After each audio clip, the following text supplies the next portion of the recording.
আমার নাম মনিরুল ইসলাম কর্নেল। হ্যাঁ, আমি মেয়ের সম্পর্কে আমি মামা লাগি। দেড়টার সময় আমি ফুটে খবর পাইছি, মানে ওই যে মারা গেছে তার মানে ছোটো ভাইয়ের কাছ থেকে যে আমার বোনের বাইরে ফেলাইছে। পরে শোনার পরে আবার গ্রামের বাড়ি থেকে আসতে মানে দেরি হয়েছে। পুরো এসে দেখি পুলিশ টুলিশ সবাই আসছে। কিন্তু আমি যে অতীত যতটুকু জানি, এই ছেলেটা সুপ্রিম কোর্টের একজন আইনজীবী ছিল, কিন্তু মানে মাদকাসক্ত।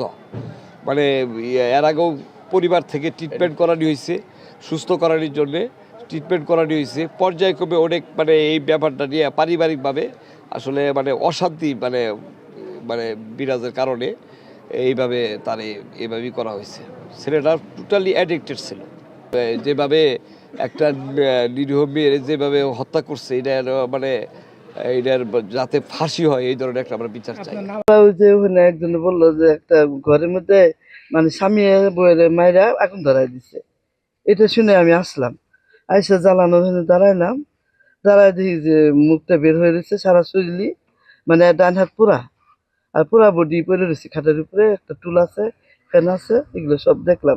দেখতে দেখতে পুলিশ আইসা সব যে লাশ উঠাইলো দেখলাম, নিয়ে গেল দেখলাম এগুলো। আমরা মধ্যরাতে খোঁজ পাই যে এখানে তাহমিনা আক্তার তনু নামে একজন ভদ্রমহিলাকে তার স্বামী তাকে মেরে আগুন জ্বালিয়ে দেয় তার বাসায়। এটা স্থানীয় লোকজন এবং সংবাদ কর্মীদের মাধ্যমে খোঁজ পেয়ে আমরা সদর থানা পুলিশ দ্রুত এখানে এসে তারপরে এবং ফায়ার সার্ভিসের সহায়তায় তার লাশ উদ্ধার করা হয়, তার লাশের সুরতহাল করা হয় এবং যার বিরুদ্ধে এই হত্যার অভিযোগ তাকে আটক করা হয় এবং স্থানীয় জনতার সহযোগিতা এবং সে আমাদের পুলিশ হেফাজতে আছে। আমরা এই সংক্রান্ত প্রয়োজনে যে আইনগত ব্যবস্থা আমরা সেটা নিব এবং তদন্ত সাপেক্ষে পরবর্তী ব্যবস্থা নেওয়া হবে। এটা আমরা এখন পর্যন্ত যেটা জানতে পেরেছি যে এটা পারিবারিক কলহ হওয়ার সম্ভাবনা বেশি, আর বাকিটা আমরা তদন্ত করে বিস্তারিত জানতে পারব। এখন এসে আমরা আগুন লাগানো দেখলাম, রুমের ভিতরে আগুন লাগানো আছে বিশ্রামাদিতে। মিডিয়া কর্মীরা যারা আছে, প্রশাসন যারা আছে, এলাকাবাসী সবাই এটাই দেখছে যে রুম। তা আমরা এসে দেখলাম যে তালা ভেঙে ওকে মনে উদ্ধার করার জন্য চেষ্টা করছে। ফায়ার ব্রিগেড এসে ওনাকে আর কি তালা ভেঙে বের করছি। আমরা এটার সর্বোচ্চ বিচার চাই।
Custom.